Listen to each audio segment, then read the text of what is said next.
Donc on va maintenant poursuivre notre cycle d'émissions consacré au monothéisme et on va essayer d'entrer justement dans le détail et avec un maximum de pédagogie essayer d'expliquer la vision de l'islam sur les différentes formes d'idolâtrie. Alors justement, quelles sont ces différentes formes ? Oui, donc assalamu alaikum à tous nos auditeurs et auditrices. On est très content de poursuivre avec vous ce thème consacré au monothéisme. Donc pour répondre à ta question sur les différentes formes d'idolâtrie, il faut savoir qu'il en existe plusieurs. Et avant d'évoquer ces différentes formes, j'aimerais vous dire que l'idolâtrie, elle ne se réduit pas à l'adoration de statues. Mais en fait, elle peut revêtir différentes formes. Et parmi ces formes, on peut trouver les passions. D'ailleurs, dans le Coran, Dieu dit à la sourate 25 au verset 43 « N'as-tu pas vu celui qui a pris pour divinité ses passions ?» Donc, la passion, ça peut être une forme d'idolâtrie. Et par conséquent, quand on parle de passion, sous différentes formes, ça sous-entend les vices de l'âme. D'accord, alors justement, en ce qui concerne ces vices de l'âme, parce qu'on peut se demander en quoi ces vices peuvent... comment est-ce que ces vices vont altérer notre adoration à un seul et unique Dieu, parce qu'on peut parler par exemple dites-moi exactement quels sont les vices qui peuvent entraver le monothéisme tout simplement. Alors par rapport à cette question, tout d'abord salam alaikum à toutes et à tous. Effectivement, il y a un certain nombre de vices qui vont représenter une forme d'idolâtrie. Alors en quelle mesure ?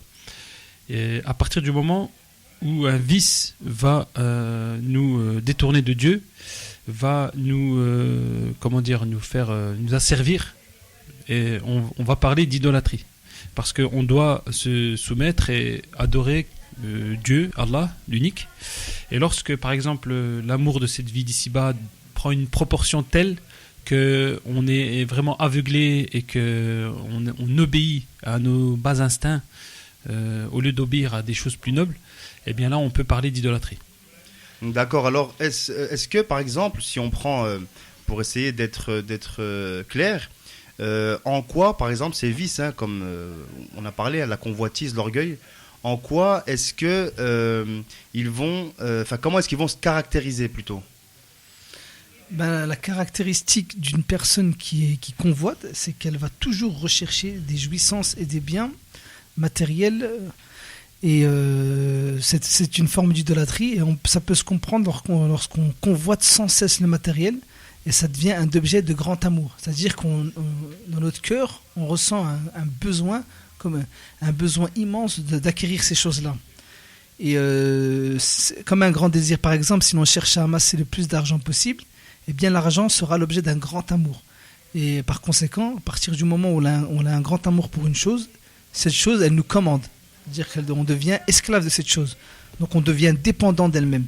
Donc quand on est dans cet état-là, ça veut dire qu'on doit se poser des questions et on doit essayer de réduire cet amour-là qu'on a pour la chose matérielle pour la remplacer par quelque chose de plus spirituel, par l'amour de Dieu, par les choses de la religion. D'accord, donc finalement, ce que tu nous expliques, c'est qu'il y a un risque à trop aimer, on va dire, la jouissance et les biens matériels, de sorte à ce que, finalement, l'amour qu'on doit à notre Créateur, on le met de côté et on l'oublie. Bien sûr, donc de façon générale, en islam, on n'interdit pas d'aimer les choses, parce que nous sommes tout à chacun des gens vivants, on a besoin de manger, de vivre, mais en l'occurrence, l'amour qu'on va porter envers une chose, elle doit se faire en Dieu. Et la haine aussi, qu'on va avoir envers une chose, elle doit se faire en Dieu. Et ce n'est pas forcément évident. Donc parce que ça voudrait dire aussi qu'on doit respecter les choses licites et illicites. Donc voilà. Donc aimer en Dieu, détester en Dieu, c'était, selon le prophète, sur la grâce à la paix, l'action la plus méritoire, la plus compliquée. D'accord. Alors est-ce que finalement, ça ne revient pas à dire que... c'est finalement les biens matériels sont un moyen et pas une finalité.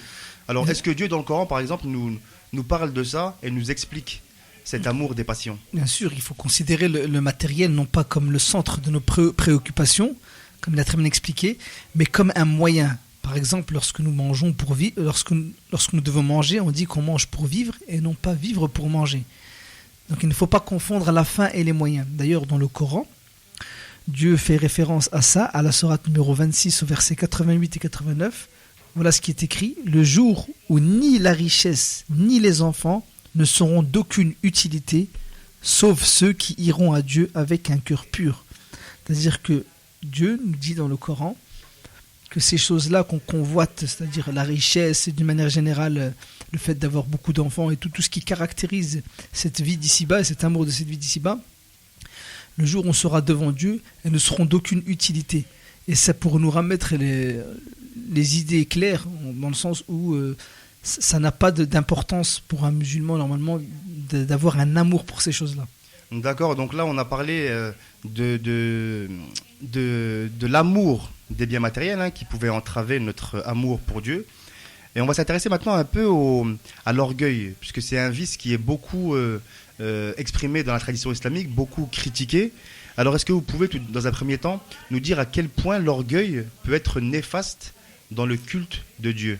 Bien sûr, donc pour comprendre ce qu'est l'orgueil exactement, il faut évoquer brièvement l'histoire où, au début de la création, Iblis, c'est-à-dire Satan, le diable, refuse. Ça remonte aussi loin alors. Ça remonte au tout départ. Donc tout a commencé finalement avec une histoire d'orgueil où Satan refuse de se prosterner devant Adam. Il se prétend meilleur que lui. Il dit j'ai été créé de feu alors que lui a été créé d'argile. Et donc à partir de ce moment-là, Satan va se rebeller par orgueil, et ce qui va causer sa chute. Jusqu'à aujourd'hui, il va devenir l'ennemi déclaré des humains et de Dieu. Parce qu'on peut peut-être rappeler que Iblis, qui portait un autre nom à l'époque, était vraiment un grand adorateur de Dieu. Exactement. En adoration, personne aujourd'hui ne peut l'égaler dans sa soumission, enfin dans son adoration à Dieu. Et effectivement, malgré son adoration, il n'y avait pas eu la soumission, parce que compte tenu de l'ordre de Dieu, il a refusé et il s'est rebellé. D'accord, très bien. Donc on voit à quel point les différents vices, hein, notamment l'amour de ses biens matériels, la convoitise, et puis l'orgueil, peut entraver notre chemin spirituel vers Dieu. Et dans cette deuxième partie, maintenant, on va parler du culte de la personnalité, hein, qui est quelque chose d'assez important. On avait vu dans l'émission de la semaine passée et même ce matin, hein, que bien que aujourd'hui le polythéisme tel qu'il était pratiqué à l'époque est différent aujourd'hui, alors justement, en quoi est-ce qu'il est différent et qu'est-ce qui a remplacé les idoles de statue ? On peut parler du culte de la personnalité.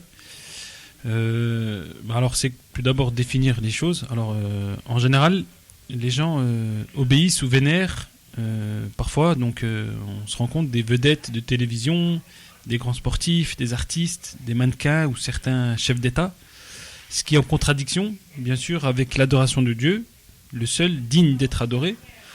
Et ainsi, lorsqu'on vénère sans limite des personnes telles que les chanteurs, les acteurs de cinéma, les footballeurs, on devient en quelque sorte idolâtre. Et d'ailleurs, les gens le témoignent eux-mêmes, contre eux-mêmes, quand ils disent « j'adore le foot » ou « un tel, c'est mon idole ». On appelle certains footballeurs les dieux du stade, etc. D'accord, alors on peut se demander quel intérêt y a-t-il à adorer ces stars plutôt que d'adorer Dieu ?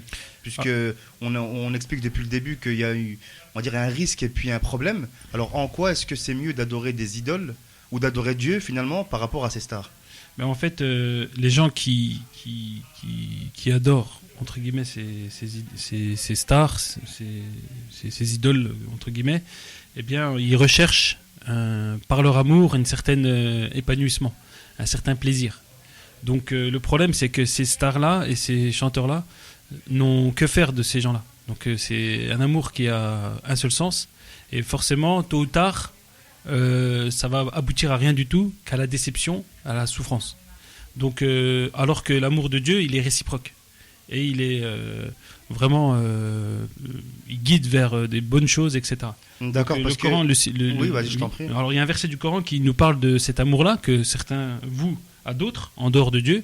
Alors, c'est le verset 165 à la sourate 2, où il est écrit « Certains hommes prennent des associés en dehors d'Allah, il les aime comme on aime Allah, mais ceux qui croient aiment Allah avec plus d'ardeur. Donc Dieu reconnaît dans le Coran que certains vont aimer des gens plus que Dieu, mais qu'en vérité, les vrais croyants vont aimer Allah avec beaucoup plus d'ardeur.